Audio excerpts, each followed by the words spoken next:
এখন আমরা কাঠগোলা দেখা শেষ করে আমরা পরবর্তীতে আরেকটা নেক্সট প্লেসে যাওয়ার জন্য এখন আবার গাড়ি ধরবো। তো নেক্সট প্লেসটা এখন কোথায় যাচ্ছি সেটা ওখানে যাওয়ার পরে আমরা বুঝতে পারবো। তো আমরা এখন কাঠগোলার পরবর্তীতে স্পটে আবার নেক্সট যাচ্ছি সামনেটায়। পরবর্তী গন্তব্যের জন্য আমরা সবাই রেডি, আবার লেটস প্লে। আর সানি কিন্তু প্রচুর ঘুমায়, ও এখানেও ঘুমাইছে, ও খালি ঘুমায়, ছেলেটা খুব ক্লান্ত, ওর ছুটি লাগবে মনে হচ্ছে। যাচ্ছি নেক্সট প্লেসে। তো ফাইনালি বন্ধুরা আমরা এখন আসছি হলো হাউস অফ জগৎ শেঠ মিউজিয়াম। আমরা জগৎ শেঠের মিউজিয়ামে আসছি। এখন আমরা এটা একটু দেখি, এটা মুর্শিদাবাদের মধ্যে একটা ভালো পরিচিত একটা জায়গা, এটা সম্পর্কে জানার চেষ্টা করি। 1923 সালে মুঘল শাসক মোহাম্মদ শাহ ফাতেহ চাঁদকে জগৎ শেঠ উপাধি দেয়। তখন থেকেই সে জগৎ শেঠ উপাধি পেয়ে এবং জগৎ শেঠ পরিবার হিসেবে পরিচিতি লাভ করে। জগৎ শেঠের মিউজিয়াম, ওনার বাড়িতে ঢুকছি। টিকিট, এখানে টিকিট মূল্য 30 টাকা। তো আমরা এখানে কয়েকজন আছি, তো দেখি কি অবস্থাটা। চেকিং করলাম, আমরা এখন ভিতরে ঢুকে দেখি একই উপর।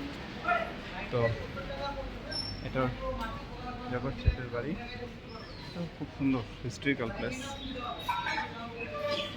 জগৎ শেঠ সম্পর্কে একটা ধারণা আছে 2 ল্যাঙ্গুয়েজে, এখানে ইংলিশে লেখা আছে প্লাস বাংলায় ইতিহাসে লেখা আছে। তো এটা কারো পড়তে মন চলে একটু ঝুম করে স্কিপ করে পড়ে নিতে পারে।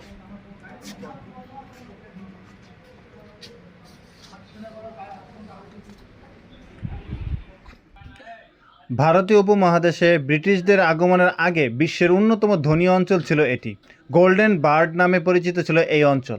ইতিহাসের দিকে তাকালে দেখা যায় এই অঞ্চলের কিছু পরিবার এত ধনী ছিল যে তাদের সামনে আজকের বিল গেটসের মতো মানুষকেও হতদরিদ্র মনে হবে।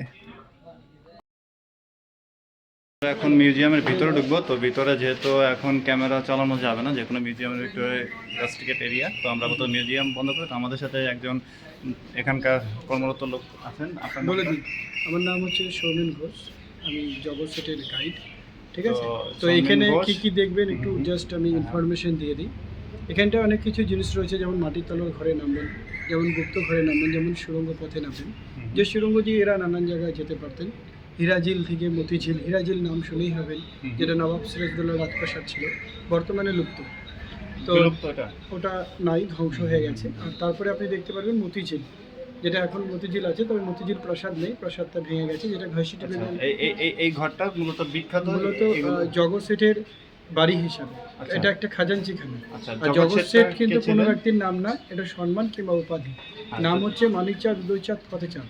আর জগৎ শেঠ ছিলেন নবাবদের অর্থমন্ত্রী, অর্থ ডিপার্টমেন্টের প্রধান, এবং উনি অর্থ দেখতেন এবং টাকশালের মূলত মালিক ছিলেন। উনি মূলত কোন নবাবের অর্থমন্ত্রী? নবাব বলতে গেলে আপনি মুর্শিদ কুলি খানের পিরিয়ড থেকে ধরতে পারেন, কারণ উনি সব নবাবেরই মন্ত্রী ছিলেন। একদম অর্থমন্ত্রী বলতে পারেন সেই সূত্রে, যেহেতু টাকশালের মালিক ছিলেন সেই সূত্রে আমি বললাম। তো যাই হোক, জগৎ শেঠটা হচ্ছে ওনার পদবী, কিন্তু জগৎ শেঠ সম্মান, নাম মানিক চাঁদ শেঠ, মানিক চাঁদ সম্মান করে জগৎ শেঠ বলা হয়েছে। একেবারে ঠিক। হ্যাঁ, আর ওনার নামটা কি জানেন? মানিক চাঁদ শেঠ নাম। এবার মানিক চাঁদের সন্তান না থাকায় তিনি অ্যাডাপ্টেড সন্তান নেন দাড়ি ভাগিনে ফতেহ চাঁদকে। আর ফতেহ চাঁদই প্রথম জগতের শেঠ উপাধি পান। সালটা 1724। দিল্লির বাদশা শাহ আলম। তো এখন হচ্ছে ওনার এই ঘরের বিভিন্ন ইতিহাস সম্পর্কে আমরা ভিতরে জানবো। তো যেগুলো ক্যামেরায় দেখানো যাবে সেগুলো দেখাবো, আর যেগুলো সম্ভব না তো সরি। তো এটা সুড়ঙ্গ 17 ফুট গভীরে আমরা যাচ্ছি। তো এটার ভিতরে হলো অস্ত্রগার, অস্ত্র রাখা আছে, অস্ত্রগারের ভিতরেই যাচ্ছি আর কি।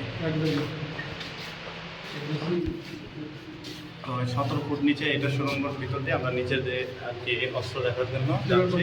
তো এরপরে আর ক্যামেরা ইউজ করা যাবে না, জাস্ট সুড়ঙ্গটা আমরা দেখাবো। তো জগৎ শেঠ ছিলেন অনেক ধনী এবং অর্থ সম্পদের মালিক। তিনি একজন অর্থমন্ত্রী বা কোষাধ্যক্ষ বা ক্যাশিয়ার ছিলেন। তো জগৎ শেঠ বা শেঠ ফাতেহ চাঁদই ছিলেন জগৎ শেঠ।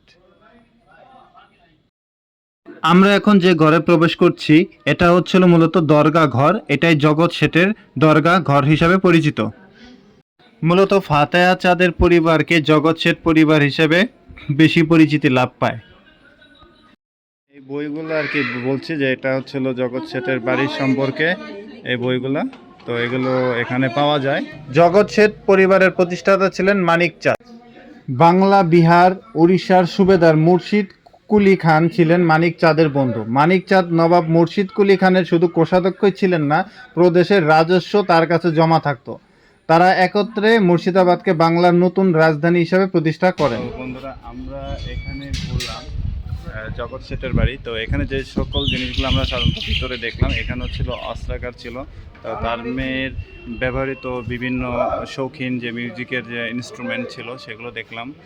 আর যেহেতু এই কমপ্লেক্সের ভিতরে এই হচ্ছিল অবয়ব কমপ্লেক্সটা, সুড়ঙ্গও ছিল যা 17 ফুট নিচের, ওখানে অনেক অস্ত্র শস্ত্র দেখলাম এবং অনেক আধুনিক কিছু জিনিস দেখলাম এবং অনেক কি বলবো, মানে যেগুলো এখনকার মানুষও ব্যবহার করে। আর সবথেকে মজার যে বিষয়টা লাগছে যে ওনাদের জামা কাপড়গুলো, আমি এখানে এসে মুসলিম শাড়িটা দেখলাম। আমার ঠিক মনে নাই ঢাকা মিউজিয়ামে গিয়ে আমি মুসলিম শাড়িটা দেখেছি কিনা, বাট এখানে আমি মুসলিম শাড়িটা দেখলাম। আংটি যে লাগানো যায় সেই আংটিটাও দেখছি, মানে মুসলিম শাড়িটা আমি এখানে মানে প্রথম দেখলাম, আমার যতদূর মনে পড়তেছে। আমি এর আগে ঢাকা মিউজিয়ামে গেছিলাম অনেক আগে, দেখছি কিনা আমার সঠিক খেয়াল নেই।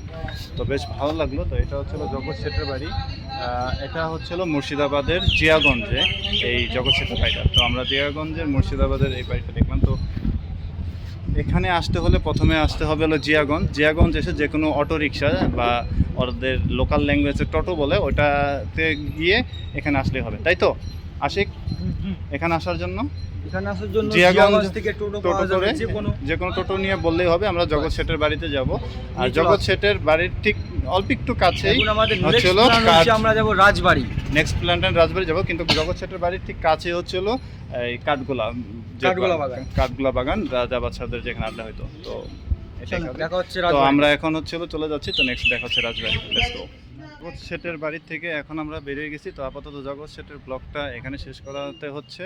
তো আমরা এখন আবার গাড়িতে উঠবো, আমাদের গাড়ি। তো নেক্সট কোথায় যাচ্ছি? জমিদার বাড়িতে, ওটা ঘুরে পরে আবার ওখান থেকে শুরু করব। রাজবাড়িতে যাচ্ছি। Let's go.